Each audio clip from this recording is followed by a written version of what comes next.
Assalamualaikum and hello. My name is Dina Wahida binti Sofi. My metric number is D20231106441. I am from Group A. In this video, I would like to summarize my individual assignment of DTT3023 Issue Ethical and Professional. Topic 1. Computer Crime and Security. Hacking. Hacking is the act of identifying and then exploiting weaknesses in a computer system or network, usually to gain unauthorized access to personal or organizational data. Hacking is not always a malicious activity, but the term has mostly negative connotation due to its association with cybercrime. Hacking in cybersecurity refers to the misuse of devices like computers, smartphones, tablets, and networks to cause damage or corrupt systems, gather information on users, steal sensitive data and documents, compromise systems, or spread viruses and malware. There is difference between cyber attacks and hacking. A cyber attack is an intentional effort to harm a computer system or its users, while hacking is the act of gaining access to or control over a system through unsanctioned means. The key difference is that cyber attack always damage their target, but hacking can be good or bad or neutral. Alternatively, ethical hackers use hacking technique to help organizations strengthen their defenses. This is essentially the opposite of cyber attack. Another important distinction is that hacking is not always illegal. If a hacker has permission from a system's owner or is the system owner, their activity is legal. There are various types of hacking, such as computer hacking, password hacking, network hacking, email hacking, website hacking, and ethical hacking.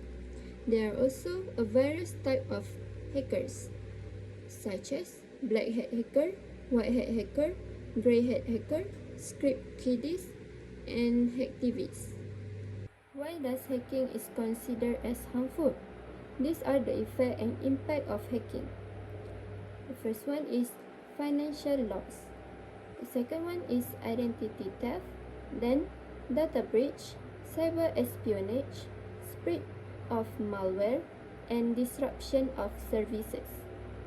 Hackers will be able to hijack your username and passwords, steal your money and open credit card and bank account in your name, ruin your credit, request new personal identification number, PINs or additional credit cards, make purchases on your behalf, add themselves or an alias that they control as an authorized user, so it's easier to use your credit. Obtain cash advance, use and abuse your social security number, sell your information to other parties who will use it for illicit or illegal purpose, delete or damage information file on your computer, and obtain sensitive personal information and share it or threaten to share it publicly. These are a few steps you can take to prevent hacking from happening. First, use strong password. Second, use multi-factor authentication. Third, be vigilant against phishing. And then, manage your digital footprint. Keep your devices and software up to date. Regularly backup data. Keep device secure. Avoid questionable websites. Turn off features you don't need. Don't access personal or financial data with public Wi-Fi. Install antivirus software and implement firewall and other security measures. Topic 2. Intellectual property. Intellectual property or IP refers to creation of the mind such as inventions, literary and artistic works, design and symbols, names and image used in commerce. It is a broad categorical description of a set intangible asset that are owned by a company or individual. It's legally protected from outside use or implementation without consent. An intangible asset is a non-physical asset.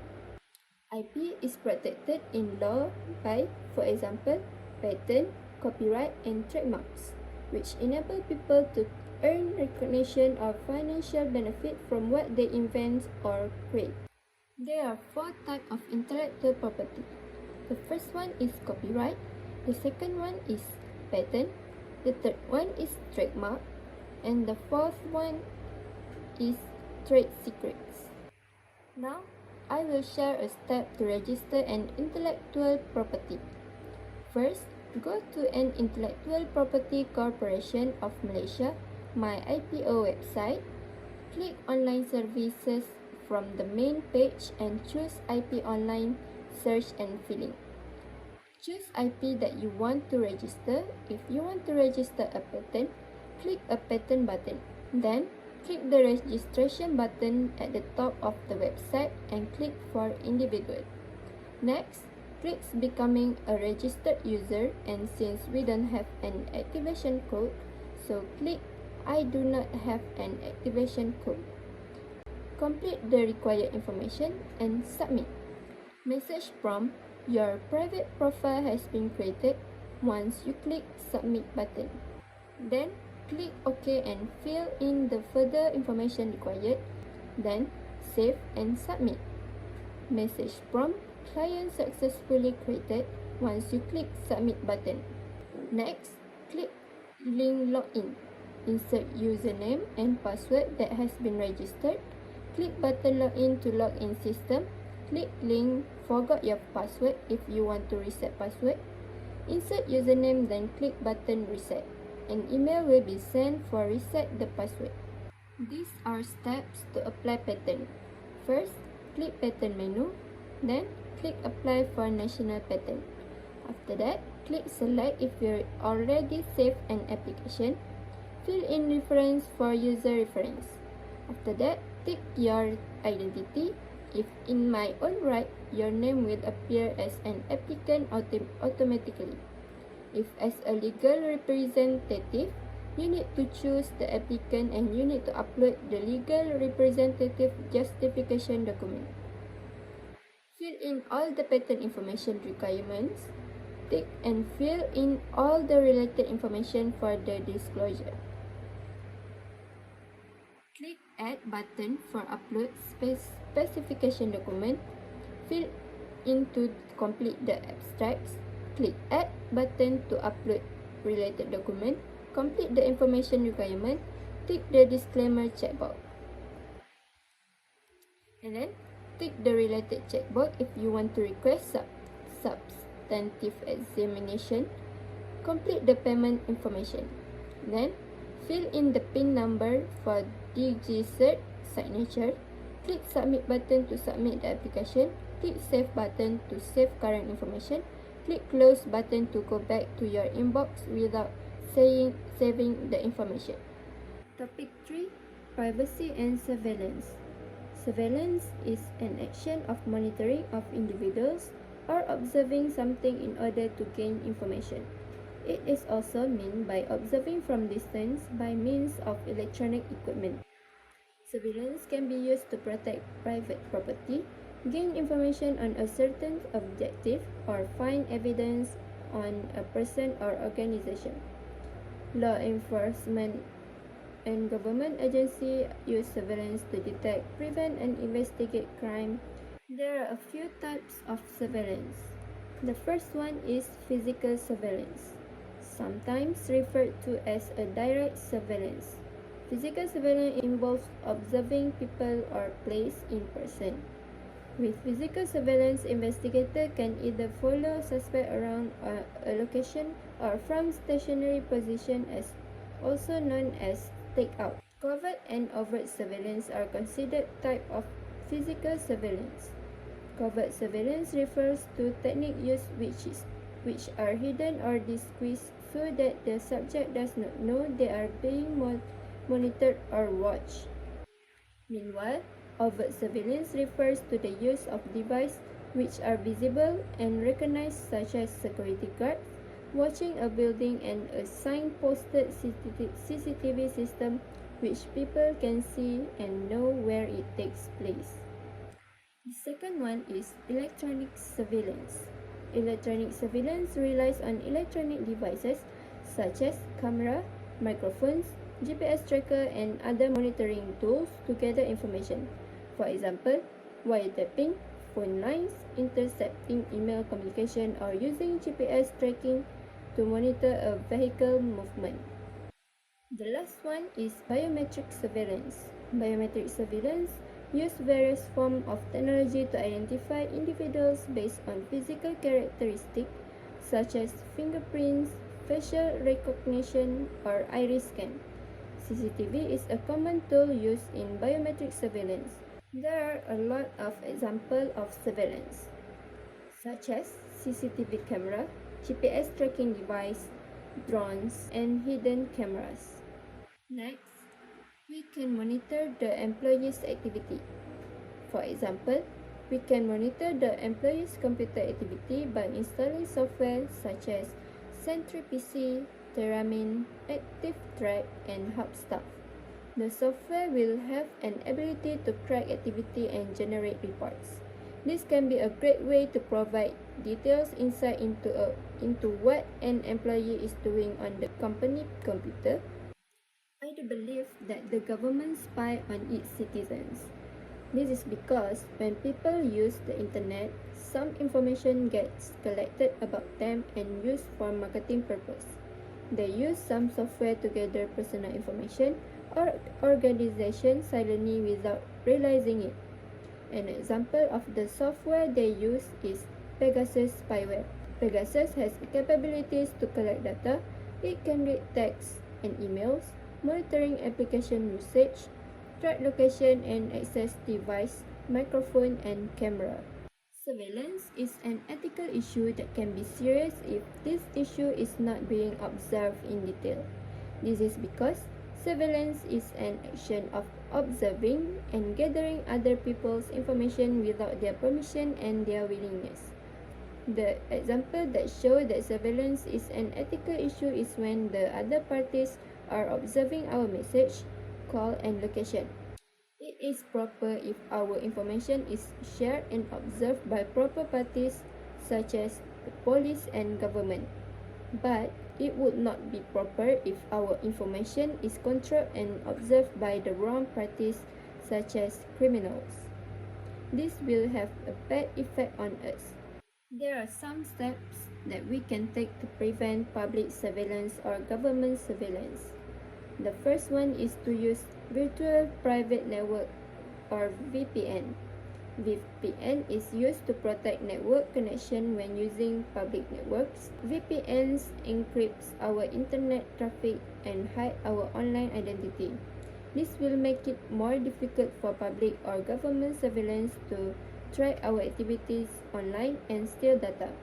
The benefit of using VPN is we have secure encryption. With the help of VPN, our activities are hidden even on public networks. The other step to block public or government surveillance is we must consider physical security, not only emails and text message that government agencies are interested in. They are also collect information such as location from us. The GPS system that is built in our phone can be used by them to locate where we are and even predict where we will go next. So the step to prevent this surveillance is disabling our phone's GPS. Other than that, we should turn our phone off or store it in a special bag that can block radio signals. This step can prevent the public or government from monitoring our phone and location. Topic 4. Computer reliability. Reliability is the ability of a system or component to perform its required function under stated condition for a specific period. Reliability in a computer system is crucial for several reasons, particularly in ensuring that the system functions correctly, consistently, and without failure over time. Reliability in computer is important because it can maintain trust. Reliability is like a promise that a system makes to its users. When a system consistently delivers on this promise by working as expected, users develop trust in the system. Secondly, it can minimizing downtime. Downtime refers to period when a system is not operational. Reliable systems experience less downtime because they are less likely to fail unexpectedly. This is crucial for systems that need to be available 24 hours, such as online services or critical infrastructure. Besides, the importance of reliability in computer is cost saving. Reliable systems require fewer resources for maintenance, repairs, and replacement. Lastly, it can protecting data. Data integrity and availability are essential for many systems. Reliable systems ensure that data is always available when needed and that it remains accurate and consistent. The result of computer not being reliable can be defined as a system failure that occurs because of hardware failure or a software failure. This can be main reason why computers are not reliable. If they are not reliable, it may cause a problem for us when using the computer. So, there are some examples of how computers are not reliable. First, computer won't start. When we want to start a computer, it keeps shutting down. This is one example of the computer not being reliable. The computer may have problem with the power supply that causes the users can start the computer. Next, the screen is blank while the computer is on. The main cause of this problem is the connection between the computer and the screen. The third one is non-function of operating system of software in the computer. This may happen because of the virus on the apps or the virus that disables the system of the software. The damage makes the system unable to be used and non-function. I would like to give my opinion on the mobile phone reliability between the era of Nokia or BlackBerry and the current time that use Android or Apple mobile phone. In my opinion, Apple and Android have high spec of hardware reliability. For example, Apple and Android have cameras with a lot of ability that can be used while taking a photo or recording a video. The example of abilities are panorama, night mode, focus mode, wide lens camera, burst mode, smart HDR, time lapse, slow motion, and etc. It's not the same as BlackBerry and Nokia cameras. The cameras of this brand of phone are just low spec, such as 2 megapixel compared to Apple or Android that have high spec cameras such as 48 megapixel and 68 megapixel. Other than that, Apple and Android have the most software reliability. This is because most of the Apple and Android phones use a high spec of processor that makes those phones more reliable compared to BlackBerry and Nokia. For example, iPhone 14 that use an A15 Bionic chip with 6-core CPU and 16-core processor compared to the BlackBerry Classic phone that only use 1.5 GHz processor. The performance of the phone is very different when compared to the Apple and the Android phones. Topic 5. Professional ethics. Code of ethics is a code that has a guide of principle designed to help professionals conduct their job honestly and with integrity. This means there are some rules and guidelines that professionals can follow when doing their work, so the work produced can meet the ethics and standards that have been set. The focus is Professional Code of Ethics for a software engineer who develop MySejahtera mobile application. So, in creating MySejahtera application, there are some guidelines that must be followed by the software engineer. They must follow the Professional Code of Ethics to make sure that the application is run in safe condition and maintain professional competence. The first principle is public. This rule needs software engineer to act consistently with the public interest. In creating MySejahtera application, they must accept full responsibility for their job on creating the application. It is especially important to make sure that the application is suitable for the public use. For example, MySejahtera application can be used properly. This is because software engineers follow the rules which accept full responsibility for their own work. The next one is client and employer. This means the software engineer should act in a manner that is in the best interest of their client and employer. These are some rules that must be followed in principle number 2, which is client and employer. The first one is they must provide a service that is honest and forthright about any limitation of their experience and education.